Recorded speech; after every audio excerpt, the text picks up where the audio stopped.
Back in the early 2000s, two homeschooled teenagers decided that they were going to write the next great fantasy epic. One of them would go on to sell over 40 million books and become a household name. The other would become a bizarre internet footnote and a PSA for aspiring writers.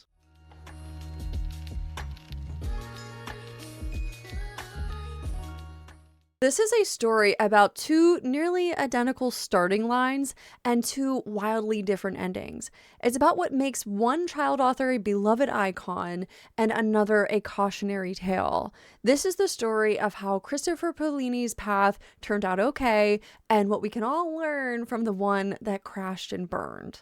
So lately, I've been thinking a lot about child authors and how being seen as a prodigy can impact their future success. Just the weight of that statement, child prodigy, can be tough to live up to, for anyone to live up to. People expect a high level of subject mastery when they hear a child is a prodigy, and it's not possible to fake this, at least for long. Recently, I made a video about Gloria Tesch and the Maradona debacle, and I wanted to look closely at Christopher Paolini's story and see why everything seemed to work for him, but not for her. The more I dug into the details, the more everything became more obvious about why he was successful and why she was not. I also wanted to say that I had a large number of comments kind of comparing Christopher Paolini against Gloria Tesch, and a lot of people were thinking the same thing I was. You know, one of these authors, it was right around the same time too, the early 2000s, one of these authors became, incredibly famous and sold millions and millions of copies, while the other one, it was a total crash and burn situation. But when I dug into the details, and as I'm going to show you, you'll know clearly why these two stories went in totally different directions. So first of all, the early 2000s were just a really weird time for publishing.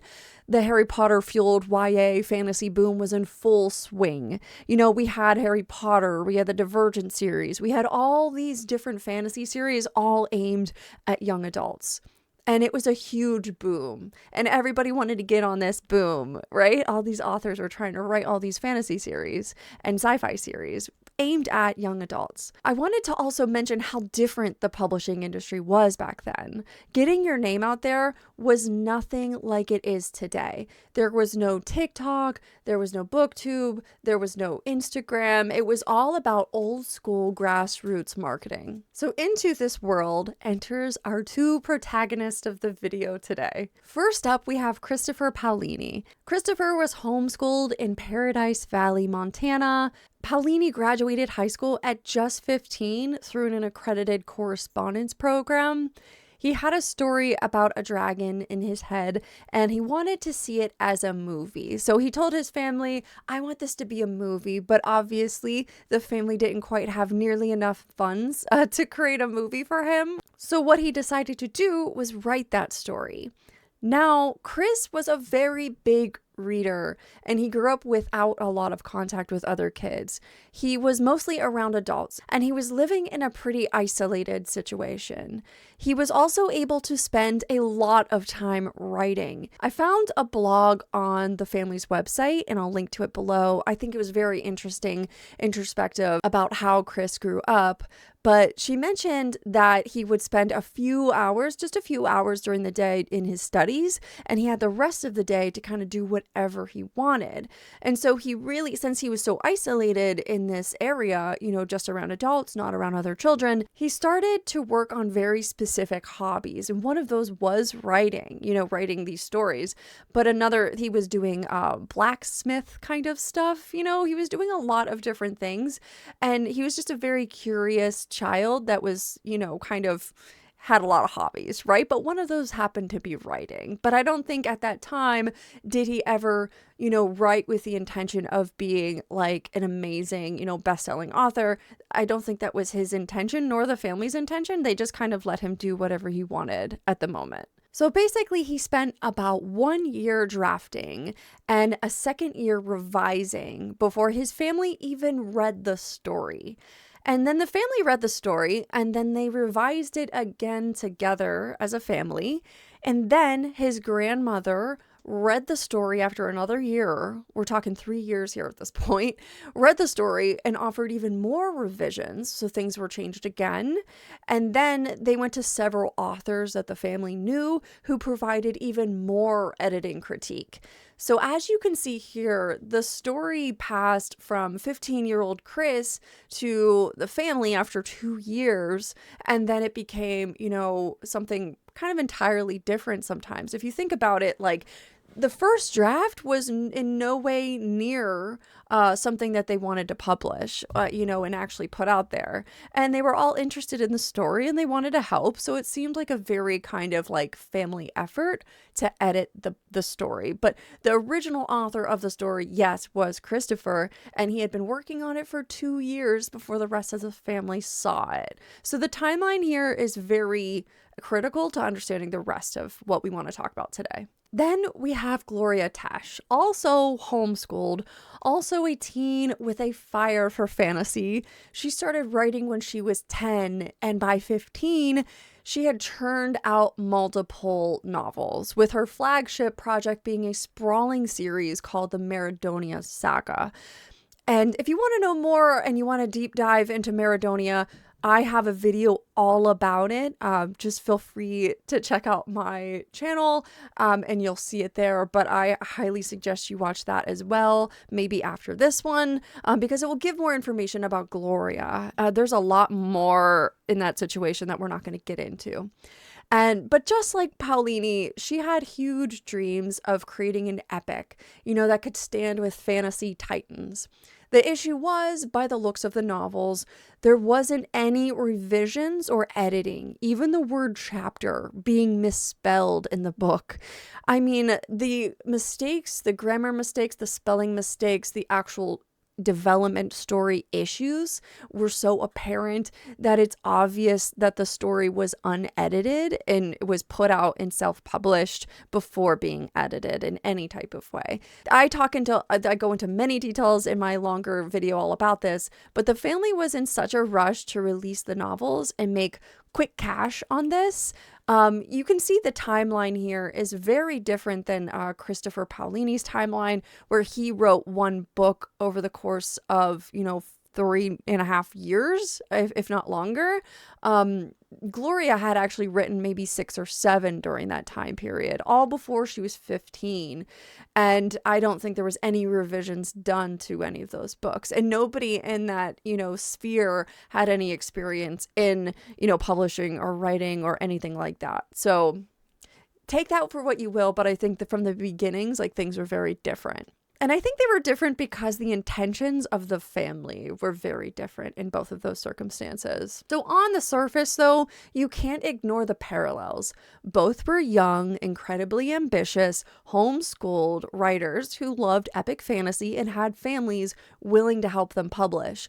Both dreamed, of these, sprawling, magic worlds and bestseller lists. But it's right here at the very first step of their journey, publication, that their paths took a hard right turn away from each other. And that difference comes down to one thing, and that's family. So how a book gets made is almost as important as the story inside it. For Paolini and Tesch, the how tells you everything you need to know. After Paolini finished his manuscript, his family decided to self-publish it through their small family-owned company. This is often pointed to as a kind of cheat code, but it was far from a golden ticket. The Paolinis didn't have a big marketing budget at all. Instead, Christopher hit the road, often dressing up in medieval costumes and touring over 135 schools and libraries to promote his book. It was a grueling grassroots effort that put a real financial strain on the family. Their support was about enabling his work, not faking its success. They believed in the book and they were willing to do the hard, unglamorous work of getting it in front of readers, one school, one library at a time. He was interviewed on local radio and TV shows, and he set up tables in grocery stores and bookstores to sell the book. So he's really out there, doing everything he could. The big break didn't come from a splashy ad campaign, but from a mix of luck and merit. Carl Hiaasen, an author, picked up a copy of the self-published book Eragon for his stepson, who absolutely loved the story. Then he passed it on to his own publisher, Alfred A. Knopf. By 19, Paolini was a New York Times bestselling author. The book found an audience because the story itself was good enough to start a chain reaction of real enthusiasm, from a kid in a bookstore to a famous author to one of the biggest publishers in the world. There's a lot of luck there, after years of editing and revising the book. You'll also notice that Eragon was revised many times after the 15-year-old Christopher wrote it. It took about 4 years for that book to be completed, and that was just one book. When it was picked up by the traditional publisher, it was revised again, and about 15,000 words were cut at that moment. So you can see how it went through so many iterations to be successful. It wasn't just successful from the very beginning, the second that the 15-year-old wrote it. It took a lot to get to that point. And I also want to mention here at this point, before we go any further, that the book Eragon is written for young adults. And so a lot of adults like to look back on that book and think, oh, I loved it when I was younger. It's terrible now, though. The writing is awful. It's just so boring. It's derivative. It's whatever. But it's written for young adults, and it was very successful, and you cannot deny how successful the book Eragon was and the Inheritance series as a whole. So I'm not arguing that it's the best book ever written. I'm just, showing some parallels of a very successful book and series versus a not successful book and series. On the other hand, Gloria Tesch's journey was different.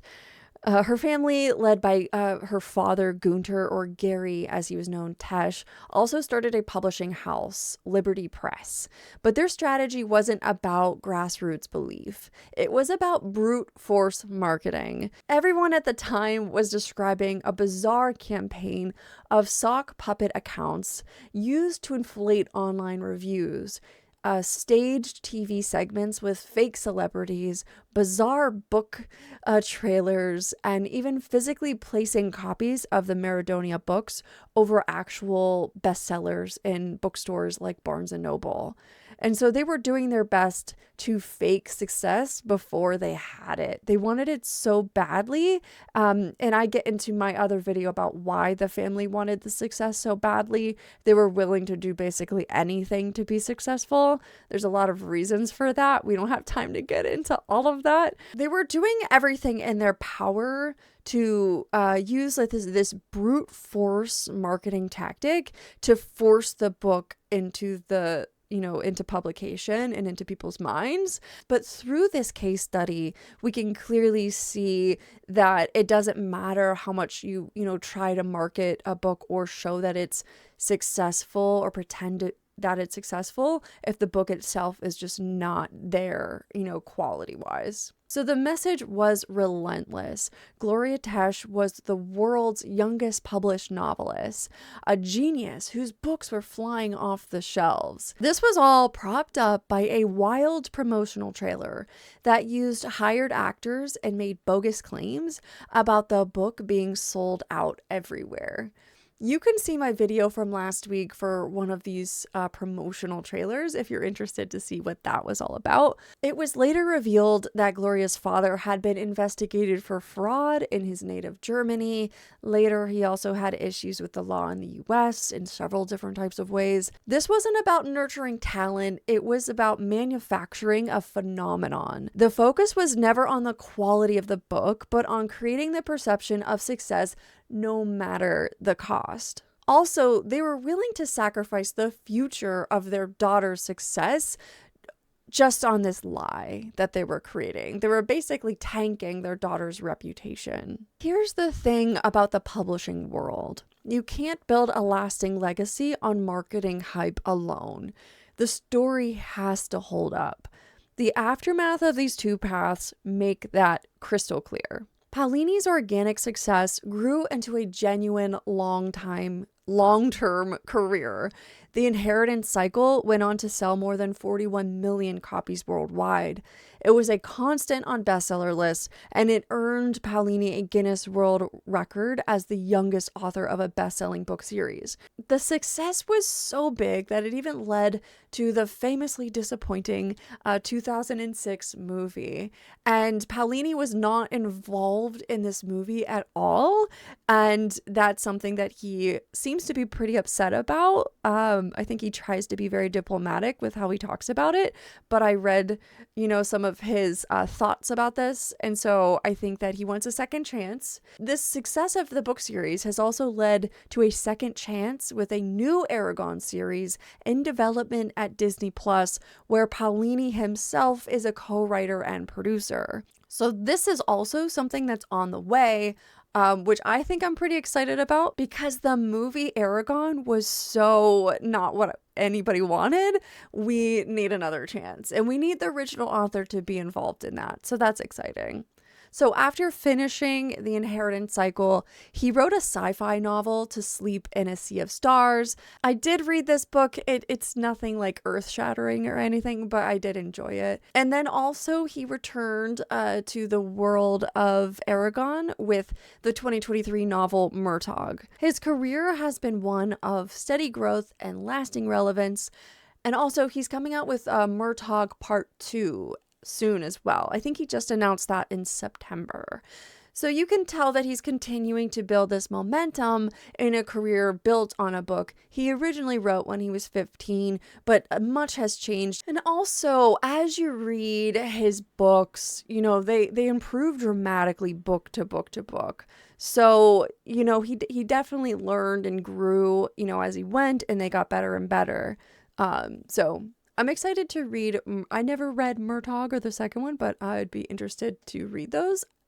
Apparently, you don't have to read the rest of the Inheritance, cycle to understand what's going on in that book. So that's good. So on the other hand, The Legacy of Maradonia is a story of complete collapse. The books were widely, criticized by anyone who actually read them.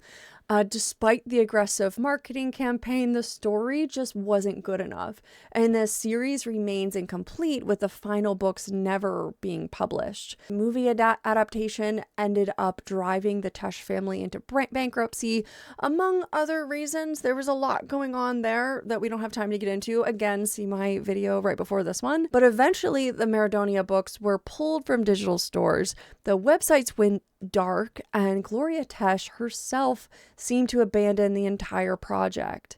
In 2019, she released a new book under the pen name Sophia Nova, calling it her debut novel. The empire built on hype had crumbled, leaving behind nothing but a strange internet cautionary tale. And I also want to mention that Gloria, known as Sophia Nova, also just released in 2024 a Maradonia book. And here that is. So I'm rooting for her, because if you watch my full video, you'll know that her family was a big reason for the way everything turned out. They were trying so hard, to market her as this, amazing child author, a prodigy, really, that they didn't let her learn to be an author. They pulled her out of homeschool. While Paolini got to take his time, Gloria/Sophia did not. Maybe, that story has a happy ending that took years. It's very important to realize in the Gloria Tesch Maradonia story that it was not Gloria's fault. Of everything that was happening was not Gloria's fault, because she was actually a child and she was being used basically from the age of 10 to be like this prodigy that didn't exist. And so her living up to that was probably just a really big weight on her shoulders. And maybe she did want to write, eventually she would write, a Maradonia story on her own without her parents, pushing it out as fast as possible. So good for her, honestly, good for her. And I wish her the best. So why did Christopher Paolini's story have a happy ending? Why did it turn out so differently for Chris? Well, when you put these two journeys next to each other, the answer is actually pretty simple.